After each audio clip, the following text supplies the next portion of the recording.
नमस्कार दोस्तों। अगर आप पुरी आने की प्लान बना रहे हैं तो ये वीडियो आपके लिए उपयोगी है। आप इस वीडियो को पूरा देखिए, ये मेरे अनुरोध है।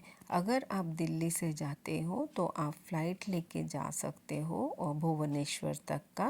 एंड अगर आप बंगाल से या कहीं और से भी दिल्ली से भी जा रहे हो तो आप ट्रेन से भी जा सकते हो। ट्रेन में बहुत ज़्यादा टाइम लगता है, फ़्लाइट में 2.5 घंटे में आप पहुंच जाते हो भुवनेश्वर। उसके आगे आपको भुवनेश्वर से या तो आप ओला उबेर भी बुक कर सकते हो, और नहीं तो आप वहाँ से बस या प्राइवेट टैक्सी लेके भी पूरी धाम आ सकते हो। अगर आप बंगाल से आ रहे हो या बिहार से आ रहे हो तो आप बस में भी आ सकते हो। और अब मैं आगे आपको बताऊंगी पुरी के दर्शन मंदिर के कुछ इतिहास और कुछ उसके दर्शन के कैसे करना है और क्या करना है। ये इसका मुख्य द्वार है, ये इसका अश्व द्वार है, ये मुख्य द्वार नहीं है। मैं मुख्य द्वार दिखाऊंगी आगे। ये अश्व द्वार है। जैसा कि आपको पता है पुरी का जो मंदिर है उसके 4 द्वार होते हैं। पूर्व में स्थित द्वार को, जिसे कि सिंह द्वार भी कहते हैं, ये धर्म द्वार भी है। पूरी धाम का मुख्य प्रवेश द्वार यही है और इसके सामने एक लोहे का स्तंभ बना हुआ है जो 25 फीट की ऊंचाई का सूर्य स्तंभ है और इसको अरुण स्तंभ नाम दिया गया है। अरुण मतलब सूर्य, सूर्य देव का एक और नाम है अरुण, तो इसीलिए इसे अरुण स्तंभ कहते हैं। अब उसके और द्वार है दक्षिण द्वार। दक्षिण द्वार को अश्व द्वार भी कहते हैं, जो काम द्वार भी है।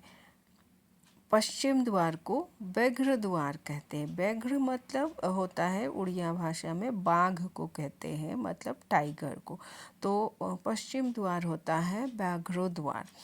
और उत्तर द्वार होता है हस्ती द्वार। हस्ती संस्कृत वर्ड है, हस्ती मतलब हाथी, एलिफेंट को कहा जाता है। तो हस्ती द्वार को मोक्ष द्वार भी कहते हैं। देखिए ये अभी आपको जो सामने दिख रहा है ये व्याघ्र द्वार है। दोनों साइड में 2 बाघ बैठा हुआ है। येलो येलो कलर का जो दिख रहा है ना, ये व्याघ्र द्वार है, बाघ बैठा हुआ है। तो ऐसे मैं आगे आपको और द्वारों का भी दर्शन करवाऊंगी और साथ में बताते चलूँगी कि इसकी हिस्ट्री क्या है। ये देखिए व्याघ्र द्वार। पूरी मंदिर में अंदर आ जाने से पहले आपको कुछ नियमों का भी पालन करना पड़ता है। जैसे कि आपके पास अगर लेदर के कोई आइटम है, purse, mobile, ladies purse leather वाले, ये सब आप लेके, जूते चप्पल ये सब लेके आप नहीं जा सकते हो अंदर। तो इसके लिए मंदिर परिसर के अंदर ही एक फ्री लॉकर की व्यवस्था की गई है, जहाँ की आप अपने सामान को सारा जमा कर दोगे और वो लोग एक टोकन देंगे। ये फ्री है। बट इसके अलावा भी बाहर में भी काफ़ी सारे शॉप बने हुए हैं जहाँ पे आप अपने जूते, मोबाइल और वैल्यूएबल आइटम्स को रख सकते हो। तो उसके लिए आपको मिनिमम कुछ पेड करना पड़ता है। वो डिपेंड करता है कि कितना आइटम आप क्या क्या रख के जा रहे हो। तो 10 रुपये से लेके 50 रुपये तक ये आपकी सहूलियत के लिए है, तो आप इसका उपयोग कर सकते हैं। मंदिर सुबह 5 बजे खुल जाती है और रात को 9 बजे बंद होती है। तो आप इस बीच कभी भी दर्शन कर सकते हैं। लेकिन एक बात याद रखिएगा कि दोपहर के टाइम 11:30 से 1 बजे तक मंदिर में दर्शन नहीं हो पाते, क्योंकि उस समय भगवान जी को भोग लगता है और अन्य आरतियाँ भी की जाती है। तो ये टाइम आप अगर लाइन में हो तो आपको लाइन में ही रहना पड़ेगा। आप दर्शन नहीं कर पाओगे, लाइन आगे नहीं बढ़ता इस टाइम में। दर्शन करने में आपको 1 घंटे भी लग सकते हैं और कई बार 3-4 घंटे भी लग सकते। वो भीड़ के अकॉर्डिंग आपको लगेगा टाइम, जो भी लगेगा। अगर आप जून जुलाई में आते हो रथ यात्रा के दौरान, तो उस समय मंदिर में दर्शन नहीं होता है। उस समय जगन्नाथ देव बाहर होते हैं, तो उस समय बाहर ही दर्शन हो पाएगा। मंदिर उस समय बंद रहती है। पूरे भारत में विष्णु जी के 4 धाम हैं: बद्रीनाथ धाम, रामेश्वर धाम, द्वारकाधीश धाम और पूरी जगन्नाथ धाम।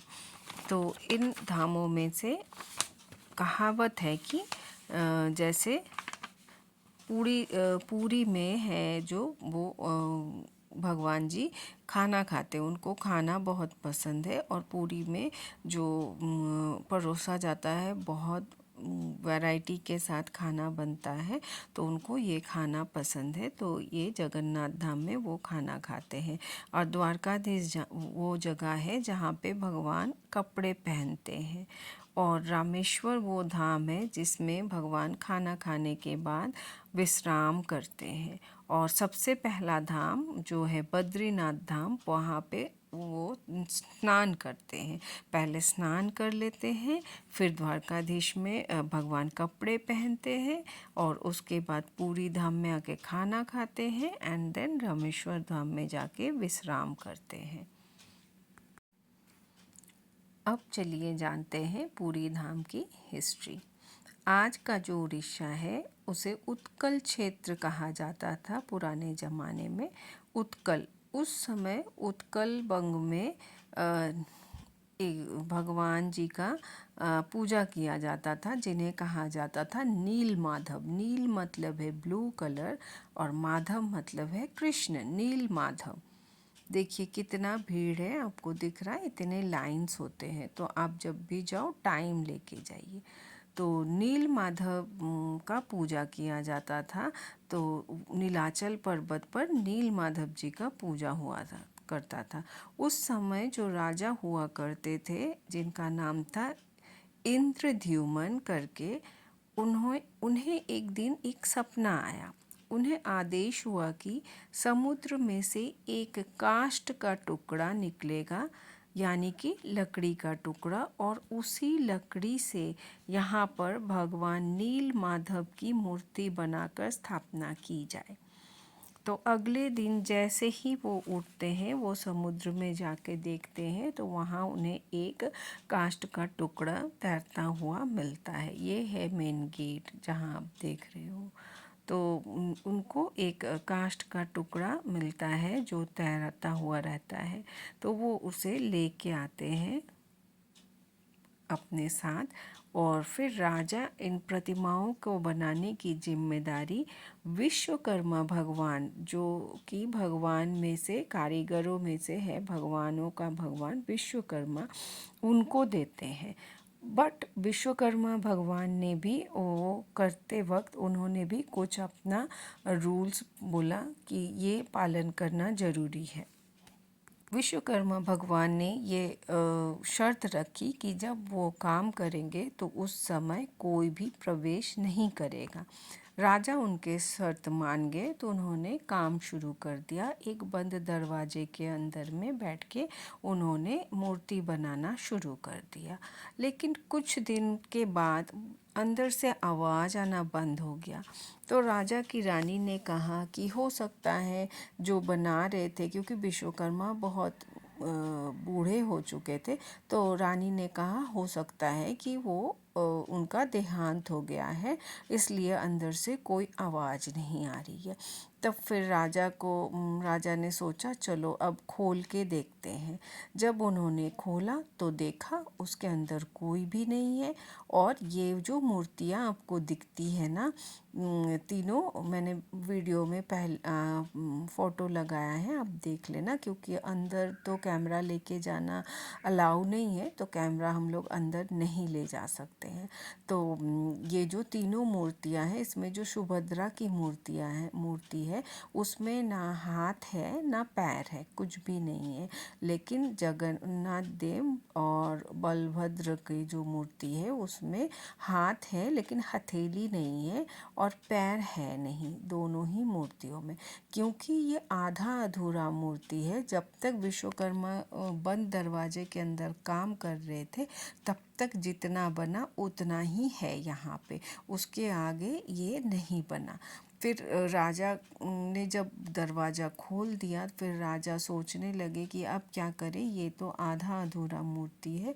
तो फिर उनके सपने में आया ये मूर्ति जैसा भी है, जितना भी है, हम चाहते थे ऐसा ही हो। मतलब भगवान ने उन्हें बोला तो आप इसी मूर्ति की स्थापना कीजिए और इसी की पूजा कीजिए। तो बस यहीं पर जहाँ तक बना था विश्वकर्मा जी द्वारा, बस उतना का ही पूजा होता है। और एक बात है, इसमें कहा जाता है कि ये मूर्ति हर 12 साल में चेंज होता है, मतलब इसकी जो लकड़ी है वो चेंज करके दूसरे लकड़ी पर सेम मूर्ति, पहला मूर्ति तो विश्वकर्मा जी ने बनाया, लेकिन दूसरे अभी उनके जो बाद पूजा के अंदर, मंदिर के अंदर ही पुरोहित लोग, वही लोग बनाते हैं। तो वो मूर्ति हर 12 साल में चेंज होता है, और ये जो चेंज होता है इसको बोलते हैं नव कलेवर उत्सव। यहाँ एक उत्सव की तरह होता है, फेस्टिवल की तरह, और उसमें ये मूर्ति को चेंज किया जाता है। और आपको लगेगा कि दूसरे मूर्ति को क्या करते हैं, पुराना मूर्ति को, तो पुराना मूर्ति को वही मंदिर प्रांगण में ही एक जगह है, वहाँ पे उसको डिस्पोज कर देते हैं, मतलब उसको समाधिस्थ कर देते हैं हर रिचुअल्स के साथ अच्छे से। ये है मंदिर। मंदिर चार देखिए 3 स्टेप, 4 स्टेप में है। तो ये है भगवान जी का मूर्ति जो ऐसे अंदर है, जिसमें सुभद्रा जी का तो हाथ पैर कुछ नहीं है। और आप जा रहे हो पूरी, तो आनंद मेला बोल के है, यहाँ पे जगन्नाथ जी का जो भोग होता है वो मिलता है, तो ज़रूर भोग खा के आना, बहुत ही स्वादिष्ट भोग होता है।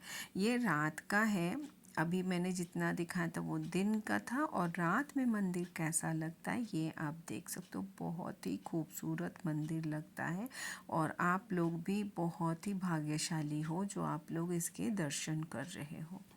ये आनंद बाज़ार जो है ना, इसमें आपको भोग दोपहर 2 बजे से लेके रात के 10 बजे तक मिलेंगे, और इसमें 56 भोग बनते हैं, बहुत सारे तरह के भोग होते हैं। तो आपको जो भी लेना है आप वो ले सकते हो, ज़रूरी नहीं है आपको 56 लेना, लेकिन हाँ ये यहाँ पे आपको पैसे से खरीदना पड़ेगा भोग को। ये देखिए मेरे पीछे मंदिर दिख रहा है, और लाइटिंग के साथ बहुत ही सुंदर है, और चारों ओर ग्रीनरी है। बहुत अच्छा मंदिर है, बहुत अच्छा मंदिर को कर दिया है। पहले इतनी ग्रीनरी नहीं थी, मैं पहले भी जा चुकी हूँ, लेकिन अब पूरा एकदम गार्डन टाइप का बना दिया। बहुत अच्छा है, पानी पीने की व्यवस्था है, रेस्ट लेने की व्यवस्था है, अपने अपने सामानों को भी रख सकते हो, तो बहुत अच्छा है। अब ज़रूर जाएं पूरी मंदिर। और यहाँ के ना काफ़ी सारे फैक्ट्स हैं जो मैं बताना चाहूँगी आपको। इस दिव्य मंदिर के बहुत से रहस्य भी है। इस मंदिर के ऊपर जो ध्वजा है ना, जो हर दिन बदला जाता है, और पता है उसमें जो चढ़ते हैं ऊपर, वो बिना किसी भी रस्सी या कोई भी सहायता नहीं लेते, सीधा चढ़ जाते हैं। तो इस मंदिर के ऊपर जो ध्वजा स्थापित है वो हमेशा हवा की विपरीत दिशा में लहराती है। अगर आप ये ध्वजा चेंज देखना चाहते हो तो आप 4 बजे से पहले ही मंदिर परिसर के बाहर पहुंच जाइए। ये अश्वद्वार है जो दिख रहा है, ये अश्वद्वार है। दूसरी विशेषता ये है कि दिन के किसी भी समय मंदिर की जो गुंबद है ना, गुंबद की छाया नहीं बनती, किसी भी और गुंबद की कोई भी छाया नहीं बनती है। और इस मंदिर के ऊपर कोई भी पक्षी या प्लेन नहीं गुजरता है। आप देखोगे आसपास पक्षी उड़ रहे हैं, लेकिन मंदिर में या कई सारी जगहों में आप देखोगे ना, मंदिर में घोंसला बना लेते रह रुक जाते, ऐसा कुछ नहीं, कोई भी पक्षी आप। इसमें जो ध्वजा है ना, ध्वजा के नीचे एक सुदर्शन चक्र भी है, जो कि 22,000 2200 kg के है, वजन का है, और अष्ट धातु से बना हुआ है। तो ये जो है ना, किधर भी आप देखोगे, किधर से भी आपको स्ट्रेट दिखेगा। जैसे आप सामने से देख रहे हो, थोड़ा हट जाओ उधर या उधर, फिर भी आपको हमेशा सीधा ही दिखेगा ये। और यहाँ जो है, ये दुनिया का सबसे बड़ा किचन है। इसमें काफ़ी लोगों के लिए, मैंने लाख लाख लोग खाना खाते हैं, तो किचन भी बहुत बड़ा है, और वर्ल्ड का सबसे बड़ा किचन का इसको ये मिला। और ये जो है साथ में आपको हनुमान मंदिर दिख रहा है। ये बाहर से है तो हम लोग वीडियो कर सकते हैं। अंदर में ऐसे आपको और भी बहुत सारे मंदिर दिखेंगे। ये देखिए हनुमान जी, ऊपर में राम लखन सीता सबका है, और शिव जी का भी है परिवार, और राम लखन सीता का भी परिवार है। तो यहाँ पे आपको और भी लक्ष्मी जी के अंदर जाके, लक्ष्मी जी के, माँ दुर्गा के, ऐसे और भी मंदिर आपको अंदर मिलेंगे। सिंह के मंदिर, बिमला देवी शक्ति पीठ, लक्ष्मी मंदिर, ये सब अंदर और भी सारे बहुत सारे भगवान हैं, तो आप इनके भी दर्शन कर सकते हो। ये देखिए मंदिर की जो शीर्ष है चूड़ा, वो दिख रहा है आपको रात के टाइम लाइटिंग में कैसे दिख रहा है, देखिए। माना जाता है कि जगन्नाथ जी की लकड़ी की मूर्ति में भगवान श्री कृष्ण जी का दिल रखा हुआ है, जो आज भी धड़क रहा है। इसे ब्रह्म पदार्थ कहते हैं। यही ब्रह्म पदार्थ को जो नव कलेवर होता है, जिस दिन 12 साल के बाद नया मूर्ति तैयार किया जाता है, तो इस ब्रह्म पदार्थ को उस नव कलेवर में प्रतिस्थापन किया जाता है। यहाँ पे दर्शन करने से सभी की मनोकामना पूरी होती है, तो आप भी दर्शन करने ज़रूर जाएं। और अगर आपको मेरा ये वीडियो इन्फॉर्मेटिव लगा तो प्लीज़ चैनल को सब्सक्राइब कर दीजिए। और भी वीडियोस अच्छे वाले आने वाले हैं जिसमें आपको इन्फॉर्मेशन मिलेगा, और कोशिश करूँगी कि और बेटर वीडियो बना के आपको दिखा सकूँ, और आप भी घूमने के लिए मतलब उस जगह पे इजीली जा सके। देखिए यहाँ पे न्यू कंस्ट्रक्शन भी हो रहा है, यही मैं दिखाना चाहती हूँ। ये पूरा यहाँ पे पीछे जो है दिख रहा है डोर बना हुआ है, वो उसमें कुछ रेस्ट रूम टाइप का बन रहा है। और ये यहाँ पे थोड़ा सा लाइन का जो होता है थोड़ा अलग तरह का होता है।